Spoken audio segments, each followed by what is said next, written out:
하나님이 함께 하십니다. 예, 하나님이 함께 하십니다. 예. 전능하신 하나님이 성도 여러분들과 함께 하십니다. 여러분들의 지지해 주시고 또 이렇게 기도해 주신 덕분에 중국 사역을 은혜 가운데 마치고 돌아왔습니다. 감사한 거는 제가 장춘에 있을 때에 개척한 교회가 벌써 이렇게 7, 80명 모이는 교회가 되어졌어요. 그리고 제가 떠난 그 후에 아주 저를 힘들게 하는 한 집사님, 그분이 뭐 다르게 힘들게 하는 게 아니라 너무나 묻는 게 많아서 힘들게 하는 그 집사님이 교회를 개척했는데 한 4, 50명 모여요. 그 두 교회는 재미있게도 중국 교회와 달리 매일 저녁마다 이렇게 모여요. 저녁 한 6시 되어지면 모여서 한 1시간 동안 이렇게 찬송을 한 반 시간 동안 하고, 그 다음에 한 반 시간 동안 이제 성경을 읽어요. 그리고 이제 한 10분, 20분 동안 그들이 가지고 나온 기도를 하고서 서로 이렇게 격려하고 돌아가는 이런 교회가 되어졌어요. 참 하나님의 은혜 속에서 이제 할빈에는 또 이제 제가 제일 첫 번째 제자로 두었던 이제 지금 우리 교회가 매달 30만 원씩 후원하고 있는 위핑이라고 하는 자매가 교회를 개척한 곳이 이제 2곳이 됐고요. 그분은 참 담대하게 여자인데 불구하고 신학교를 세워서 뭐 문교부가 인정을 한다거나 그 중국 교회가 인정하는 이런 정상적인 신학교는 아니지만 3반이나 벌써 돼가지고 한 반에 한 20명, 25명 정도가 모여서 거기들이 합숙을 해요.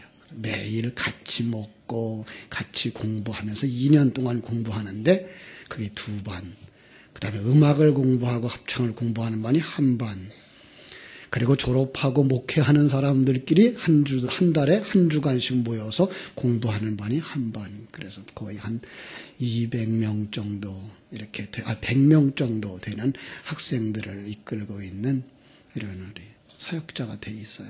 여러분들 많이 기도를 해 주셔서 정말 그들이 목마르게 기다리는 그 은혜 속에 들어갈 수 있도록 여러분들이 해 주셨으면 좋겠습니다. 이번에 그들 속에 가르쳤던 말씀의 주제가 하나님이 당신과 함께 하십니다. 중국말로 이마누엘이 하나님이 당신, 임마누엘이란 뜻이죠. 그 임마누엘을 중국말로 이마누엘이, 그래서 하나님이 당신과 함께 하십니다.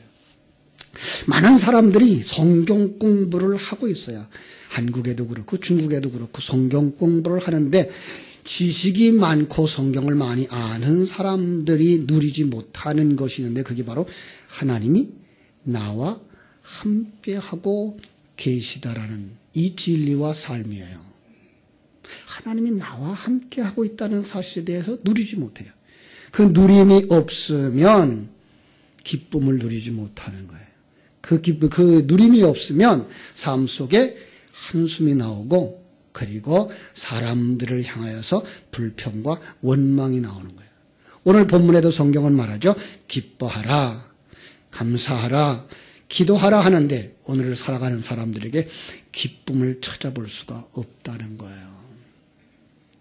반대로 사람들 속에 슬픔이, 그리고 원망이, 한숨이 가득 차 있고, 그런가 하면 하나님이 주시는 그 기쁨에 이루지 못하니까 세속적인 쾌락을 추구하는 사람들이 생겨나는 거예요.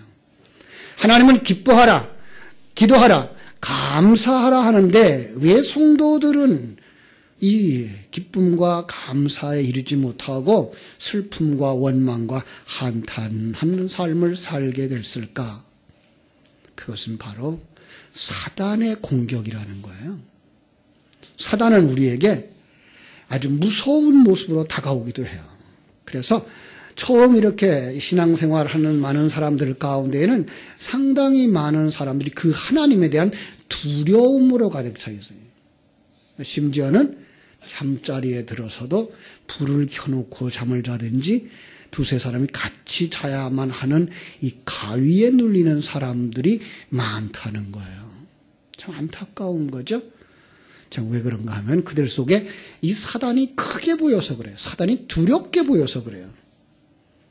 그런가 하면 사단이 또 하나의 공격 방법은 세상의 쾌락을 쫓아가게 만드는 거예요. 그래서 하나님을 생각하고 하나님을 묵상하고 그 하나님의 은혜를 누리며 살아가는 삶으로 가기보다는 세상적 쾌락으로, 세상적 쾌락 속으로 빠져들어가게 만드는 것. 또 하나의 공격 방법이 사단의 공격인 줄 모르게 만들어서 모르게 만들지만 그들 속에 불평과 원망과 한숨 가운데로 빠지게 만든다는 거예요. 원인도 모르고 점점 가라앉아가는 삶. 그걸 갖다가 여기서는 기쁨을 잃어버린 삶, 감사를 잃어버린 삶, 기도를 잃어버린 삶. 여러분, 우리 가운데 그런 분들이 있다면 이 시간 눈을 들어서 여러분과 함께 하시는 하나님을 바라보게 되기를 주님의 이름으로 축원합니다. 제가 아주 중요한 성경 요절을 한 곳 가르쳐 드릴게요. 성경이 이렇게 말하고 있죠.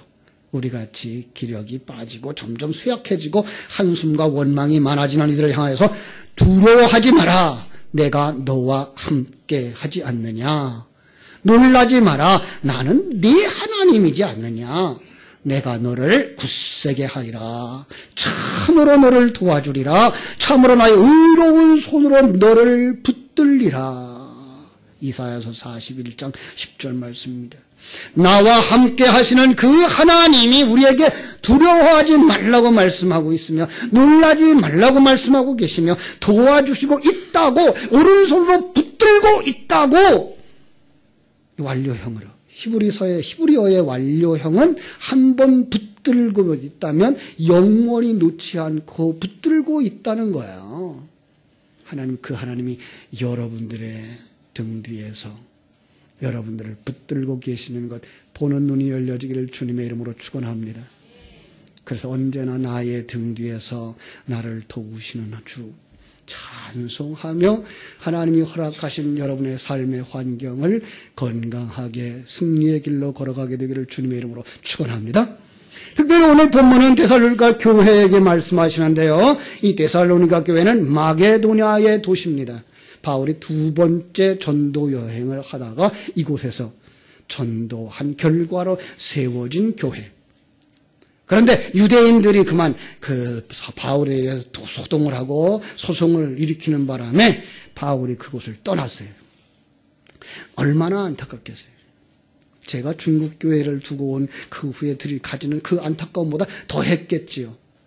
왜냐하면 어린 그 신앙의 사람들이 굳게 서지 못할까 봐.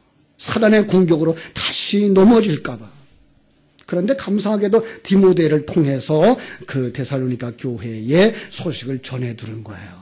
그리고 그들에게 다시 편지를 전해줄 수 있는 기회가 있어서 이제 데살로니가서를 썼는데 꼭 격려해주고 싶고 꼭 가르쳐주고 싶은 것들을 적어서 거기 보낸 거예요. 그게 뭔가 하면 칭찬이에요. 그리고 거기에다가 꼭 가르쳐주고 싶은 것이 있는 거예요. 많은 사람들은 그걸 글자 그대로 생각해서 그 데살로니가 교회가 성도덕적인 문제를 일으키고 있었기 때문에 거기서 떠나서 순결한 삶을 살아야 된다라고 가르쳤다고 생각하고 사회적 그 행위 문제에 대해서 지적하면서 서로 사랑할 것을 구원했다고 말하면서 이 편지를 가지고 오늘날 성도들도 이 범람하는 성적 범죄로부터 자신을 지켜 순결한 자가 되라고 요구하면서 세상 속에서 서로 사랑하는 자로 살라고 요구한다고 그럽니다. 그러나 성경은 그렇게 세상에서 착한 사람 되기 정도의 윤리 도덕을 요구하는 책이 아니라 그것을 통해서 하나님과 우리와의 관계를 깨달아 알게 하시고 진정한 순결이 무엇인지, 진정한 사랑이 무엇인지 깨달아 알게 해주시는 줄로 믿습니다. 바울 사도가 자기가 세운 교회마다 늘 그 근심하며 기도하는 내용이 있습니다. 제가 한 곳을 찾아 읽어드릴게요. 에베소서 3장 14절로 19절인데요.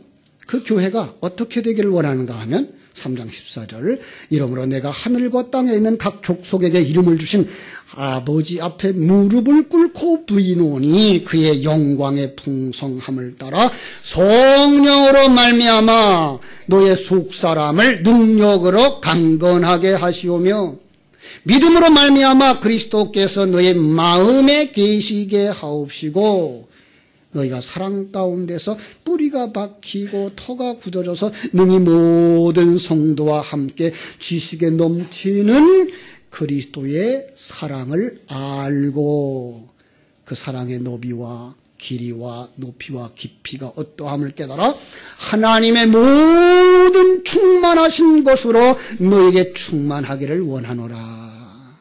이게 바로 그가 세운 교회들에게 대한 그 간절한 소원이었고 예수 그리스도께서 이 시대에 우리 교회를 향한 간절한 소원인 줄로 믿습니다. 그런데 들리는 소식에 이 데살로니가 교회가 그렇게 속한다는 거예요. 이게 바로 이 데살로니가 전서 1장 5절로 7절에 그들에게 주신 칭찬 가운데 나타나요. 뭐라고 칭찬하는가 하면 우리 복음이 너희에게 말로만 이르는 것이 아니라 또 능력과 성령과 큰 확신으로 된 것이라 우리가 너희 가운데 너희를 위하여 어떤 사람이 된 것을 너희가 아는 바와 같으니라. 또 너희가 많은 환난 가운데서 성령으로 말씀을 받아 우리 주를 본받는 자가 되었으므로 너희가 마게도냐와 아가야에 있는 모든 믿는 자의 본이 되었느니라. 많은 교회들 속에 본이 되어지는 교회가 되었더라는 거예요. 데살로니가 교회가. 저는 중국에 있는 그 교회들이 지금 세워진 그 교회들이 그렇게 되어지기를 기도하고 있고요. 또 우리 교회가 그렇게 되어져서 많은 사람들 앞에 바른 신앙의 기초와 신앙생활의 바른 방향과 그 삶을 누림이 있는 교회가 되어지기를 간절히 소원합니다. 그걸 갖다가 에베소를 향한 간절함, 데살로니가 교회를 향한 간절함. 그런데 요한계시록에서는 그걸 갖다가 처음 사랑이라고 말하는 것을 볼 수가 있습니다. 안타까운 건 요한계시록에 보면 에베소 교회를 향하여 하시는 말씀이 이 처음 사랑을 잃어버렸다는 거예요. 그러니까 이 처음의 사랑은 사람들이 쉽게 잃어버린다는 거예요. 왜 그럴까요? 하나님이 우리에게 가르쳐 주신 처음 사랑이라는 건 우리가 생각하는 것처럼 열심을 나타내는 밖으로 보이는 것들이 아니라 보이지 아니하는 것이기 때문에 그런 거예요. 하나님에 대한 것 가르쳐 줬어요. 하나님이 함께 하신다는 것 가르쳐 줬어요.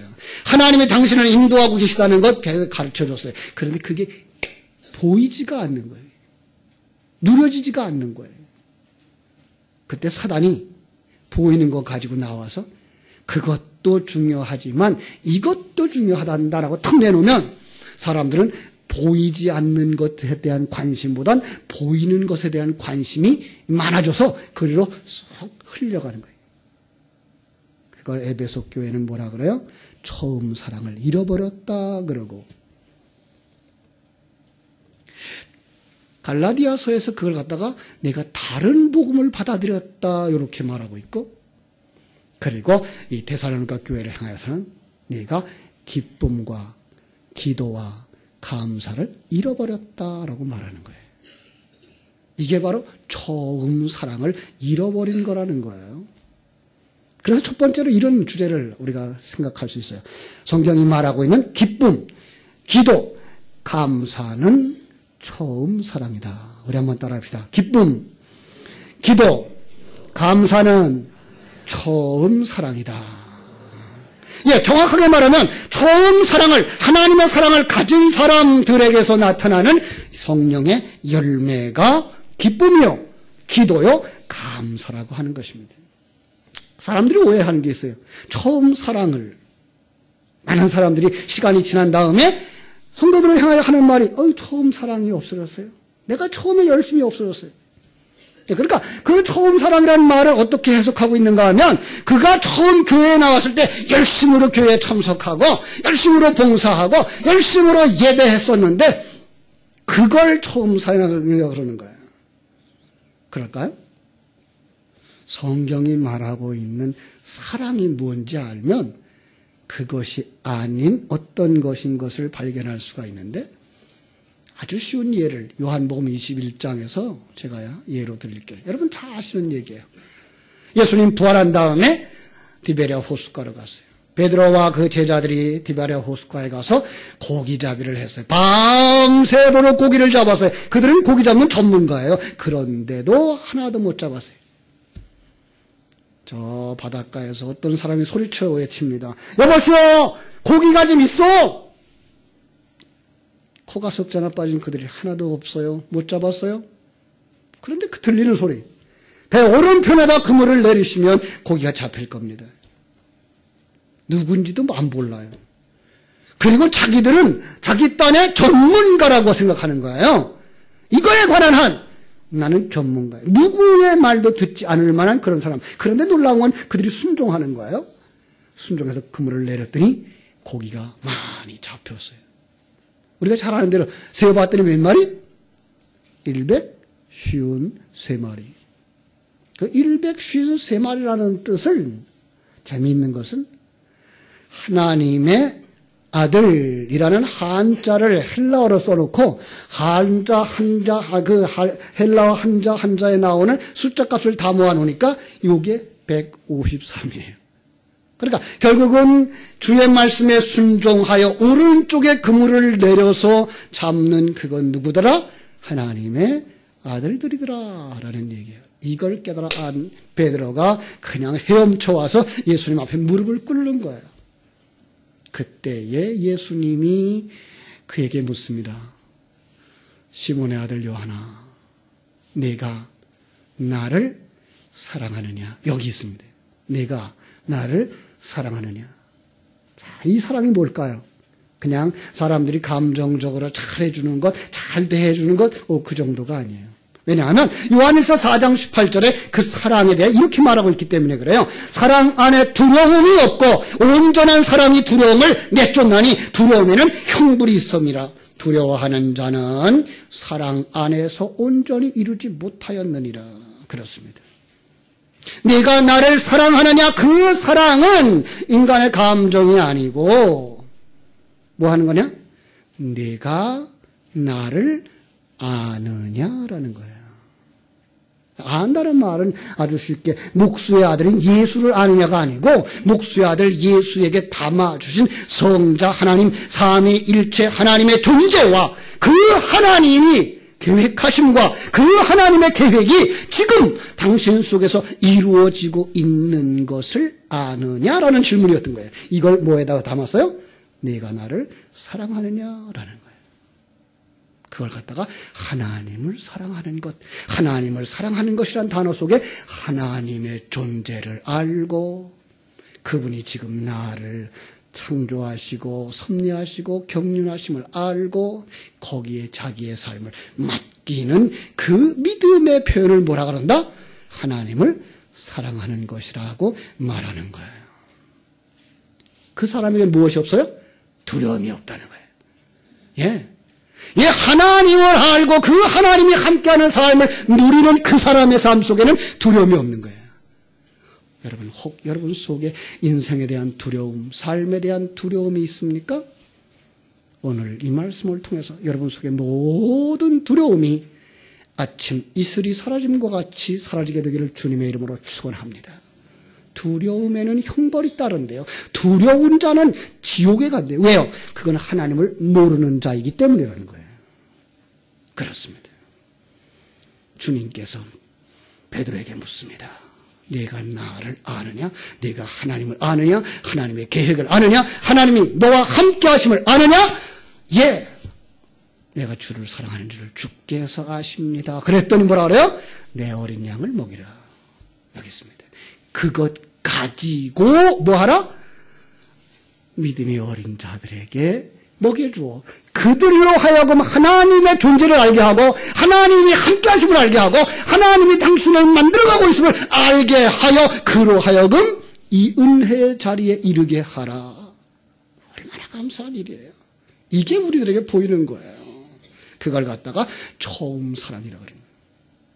그럼 처음에 그 말했던 처음 교회에 나와서 열심을 냈던 그 사람들의 그 열심은 여기에서 시작된 게 아니고 사실은 종교심에서 시작되었던 하나님이 셈하지 않는 열심이었다는 거죠. 왜 그래요? 그들은 종교적 열심 때문에 하나님 앞에 나오면 이 세상적인 건 문제가 해결되어지고 세상적인 복을 받는다고 생각했기 때문에 열심을 냈던 것이고, 시간이 지나도 그게가 이루어지지 않기 때문에 거기에 대한 열심이 점점 시그러져 가는 거예요. 그런데 거기서 시그러져 들어갈 때에 그 속에서 뭐가 나와요? 하나님의 생명이 살아나는 것입니다. 그래서 신앙생활은 10년 된 사람이 금방 나온 사람보다 훨씬 나은 것이지, 금방 나와서 열심히 내는 사람이 20년, 30년 되어져서 주님 앞에 든든히 서 있는 것. 물론 그들이 더 아름다운 모습을 보여야 되겠지만 그러한 세상적 종교적 열심을 내지 않는다고 할지라도 그보다 나은 신앙을 가질 수 없다고 하는 것입니다. 그래서 또 하나 여기서 그걸 갖다 처음 사랑을 가진 걸 이제 데살로니가서에서는 뭐라고 말한다고요? 사랑이라, 기쁨이라고 말하는 거예요. 그러면 그 기쁨도 세상적 기쁨을 말하지 않는 거예요. 제가 이런 말씀을 하나 드릴게요. 요한복음 14장 27절에 보면 평안을 너에게 끼치노니 곧 나의 평안을 너에게 주노라. 내가 너에게 주는 것은 세상이 주는 것과 같지 아니하나니 너희는 마음에 근심도 말고 두려워하지도 말라. 제가 뭘 끌어내려고 그래요? 세상에 있는, 성경에 있는 하나의 단어, 평안이라는 말, 그 평안, 성경이 말하는 단어 속에 있는 그 평안, 세상적이고 세속적인 뜻이 아니랍니다. 세상이 줄 수 없는, 누구만 줄 수 있어요? 하나님만 줄 수 있는, 누구만 누릴 수 있을까요? 거듭난 사람만 누릴 수 있는 평안. 기쁨도 마찬가지인 거예요. 성경이 말하는 항상 기뻐라고 말하니까 세속적인 어떤 기쁨에 충만되어 있는 거라고 생각을 하는데 아니에요. 세상이 줄 수 없는, 세상 사람 맛볼 수도 없는, 거듭나지 아니하는 사람은 깨달아 알지도 못하는 그 기쁨 속에 하나님이 여러분들을 인도해 주시는 줄로 믿습니다. 그런데 그 기쁨이 어디서부터 올까요? 이것이 두 번째 주제입니다. 하나님께로부터 옵니다. 지식으로부터 옵니다. 그러니까 하나님을 기뻐하라고 하는 것, 항상 기뻐하라고 하는 것은 내가 하나님을 알라는 말이고, 그리고 항상 기도하라는 말은 내가 아는 그 지식, 하나님의 존재, 하나님의 임마누엘 하심, 그 하나님의 여러분을 만들고 계심에 대한 것을 주야로 묵상하고 되새김질 할 때 그 지식이 뭐가 되는 거예요? 여러분과 내 속에 생명이 되어진다. 반드시 되새김질이 없이는 안 된다라고 하는 거예요. 사람들이 신앙생활을 막 시작해놓고 이 진리를 금방 깨달아놓고 왜 이게 빨리 누려지지 않죠? 그래요. 중국에 있는 그 이제 길림대 교수인 한 제자가 있어요. 그는 늦게 신앙생활을 깨달았어요. 카나다에 가서 신앙생활을 처음 시작하고 배워왔는데 지금 가정생활에 조금 어려움이 있어요. 학교생활과 사업이 조금 어려움이 있어요. 그러면서 그가 누리기 원하는 거예요. 주님이 주신 그 평안함, 그 은혜를 누리고 싶은 거예요. 급해, 너무. 제가 그에게 준 대답은 그거예요. 아무리 급해도 바늘을 허리를 매서 쓸 수는 없지 않느냐. 예. 아무리 급해도 묘목이 씨가 자라날 때 도와준다고 그 새싹 끝을 잡아 당겨 놓으면 살까요, 죽을까요? 죽는 거죠. 예. 아무리 살이 찌고 싶어도 한 숟갈 밥부터 먹어야 되는 거지. 예. 아무리 급해도 아기가 보고 싶어도 부부가 결혼을 하고 부부 생활을 해야 아기가 임신되어지는 것이고, 임신이 되어졌다 그래도 10달이 차야 나오는 것이지. 이은원 성도가 쌍둥이를 가졌는데 아직 10달이 안 됐는데 양수가 미쳐서 지금 인하대 병원에 분만실에 가서 하나님의 때를 기다리고 있다고 그럽니다. 기도해야 할 일입니다. 그렇습니다. 아무리 급해도 하나님이 정한 때가 되지 않으면 안 되는데, 여러분, 그 아이가 그 속의 생명이, 여러분 속의 생명이 그 기쁨과 그 감사를 누릴 수 있는 자리까지 가는 길이 뭔가 하면은 꼭 거쳐야 되는 것, 쉬지 않고 기도하는 것입니다. 제가 중국에서 한글을 가르칠 적이 있었어요. 제가 이제 중국어를 배운 걸 경험으로 삼아서 그들에게 가르칠 때 아주 이런 말부터 가르쳐줬어요. 한국말로. 이게 무엇이죠? 저겐 뭐예요? 이물부터. 그럼 물어볼 수 있잖아요. 그죠? 그러니까 아주 쉽게 사람을 만나면 이건 뭐죠? 저건 뭐예요? 못 알아들었으면 어떻게 되죠? 다시 한번 말해 주실래요? 그래도 못 알아주면 어떻게 되죠? 글로 써주실래요? 이런 간단한 말부터, 실제로 사용할 수 있는 말부터 가르쳐주고, 그 다음에 그 사람이 사는 환경 속에 적합한 말, 어디 가서 길을 못 찾으면 안 되니까 길을 묻는 말, 화장실을 묻는 말, 은행을 묻는 말, 이런 것들부터 시작해가지고 묻고 못 알아들으면 어떻게 한다고요? 다시 한번 말해 주실래요? 그래도 못 알아들으면 어떻게 돼요? 글로 써주실래요?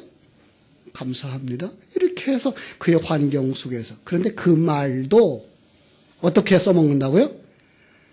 예, 단어를 외우듯이 반복하고, 말을 외우듯이 반복하고 반복하는, 그 사람의 기억하고 그 사람이 써먹을 수 있는 가장 좋은 암송 방법은 내가 말하고 내 귀로 들어서 녹음되는 거래요.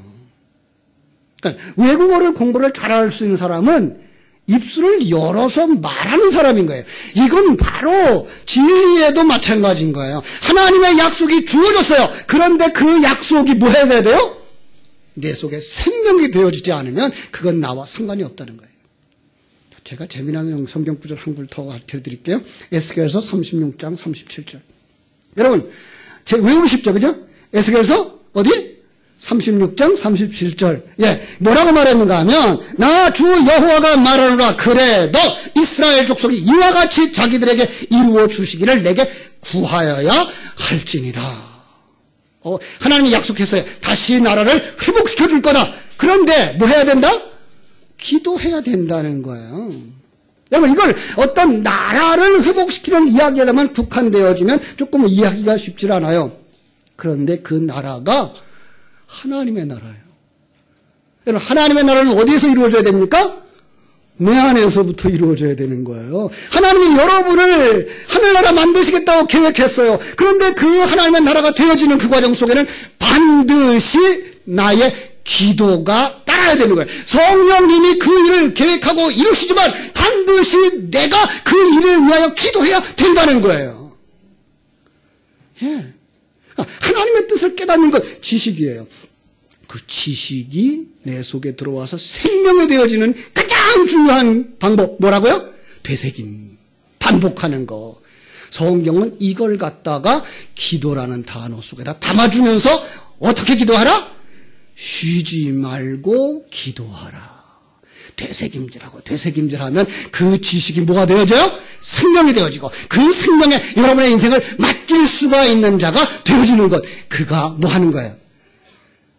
하나님의 생명을 누리는 자, 하나님의 사랑을 가진 자가 되는 거예요. 그 사람에게 어떤 감사가, 어떠한 상황이 벌어지죠? 감사가 일어나는 거예요. 그래서 항상 기도하라고 하신 말씀 뒤에 뭐가 따라와요? 범사에 감사하라. 예. 하나님은 우리에게 하라 그래 놓고는 그 일을 우리가 할 때까지 기다리는 게 아니라 우리가 그 일을 할 수 있도록 뭐 주셔요? 힘 주시고 능력 주시는 분이에요. 어떻게 감사할 수 있을까요? 하나님을 알게 하시고, 그 하나님이 일하심을 알게 하시고, 그 하나님이 나를 만드심을 알게 하시고, 그 하나님이 나를 만드시는 과정 속에 사람과 만남이 있고 사건과 만남이 있고, 이 환경을 통하여서 하나님이 나를 만들어 간다는 걸 깨달아 알게 될 때, 하나님이 우리에게 주신 어떤 환경 속에서도 그는 뭐 할 수 있어요? 감사할 수 있게 되는 줄로 믿습니다. 이게 범사의 감사예요. 일이 잘 돼서만이 감사가 아니라 일이 어려운 일이 만났어도 그 어려움 때문에 이풍랑인연하여서 더 빨리 갑니다의 신앙으로 가는 자들, 그 사람이 뭐 할 수 있는 사람이에요? 범사에 감사할 수 있는 사람들. 그렇게 되기 위하여 오늘 성령은 뭐라고 말합니까? 성령을 소멸하지 말고 예언을 멸시하지 말고 범사에 헤아려 좋은 것을 취하고 악은 어떤 모양이라도 버리라고 말씀합니다. 주의 말씀에 은혜가 넘쳐서 정말로 하나님을 깊이 아는 자들, 그래서 기쁨이 넘치는, 세상 사람들이 누릴 수 없는 그 기쁨이 여러분 심령 속에 차고 넘쳐서 밖으로까지 드러나 많은 사람들이 볼 수 있는 기쁨의 모습이 여러분 속에 임하기를 주님의 이름으로 축원합니다. 기도하겠습니다. 하나님 우리 아버지, 우리가 이 땅을 살아가는 날 동안 하나님이 함께 하신다는 사실 깨달아 아는 눈이 열려지게 하여 주셔서 정녕 하나님이 우리에게 주신 그 기쁨 누리면서 살아갈 수 있는 복된 성도들이 다 되게 하여 주시옵소서. 아는 것에 그치지 말게 해주시고 아는 것이 내 생명이 되어지고 그 지식 위에 내 생명을 걸어 주님의 뜻대로 인도하심을 받음을 감사할 수 있는, 범사에 감사할 수 있는 자, 그의 삶 속에 예수 생명이 넘쳐나고 그 예수 생명으로 하나님을 알며 이웃을 사랑할 줄 아는, 하나님을 사랑하고 이웃을 사랑할 줄 아는 자들이 다 되게 하여 주시기를 원합니다. 정말 하나님의 역사로 말미암아 사랑 안에서 정말 귀히 여길 자를 귀히 여길 줄 아며 형제간에 서로 화목할 줄 알며 아직도 연약한 자들을 향하여서 기다리고 인내하며 붙들고 도와줄 줄 아는 자들 다 되게 하여 주시옵소서. 한 가족들과 같이 서로가 서로를 위하여 기도해 주실 줄 알며 밀어줄 줄 알고 당겨줄 줄 알고 앞서갈 줄 알고 뒤따라갈 줄 알며 화목해서 성령의 충만한 교회, 은혜 있는 가족과 같은 교회가 성령의 역사하심으로 말미암아 이루어지게 해 주시기를 소원합니다. 그 가장 시발점, 바로 성도들, 내 심령 속에서 하나님을 향한 기쁨, 하나님 앞에 늘 기도하는 기도, 그리고 감사를 누리며 살아가는 복된 성도들이 다 되게 하여 주시옵소서. 예수님의 이름으로 기도하옵나이다. 아멘.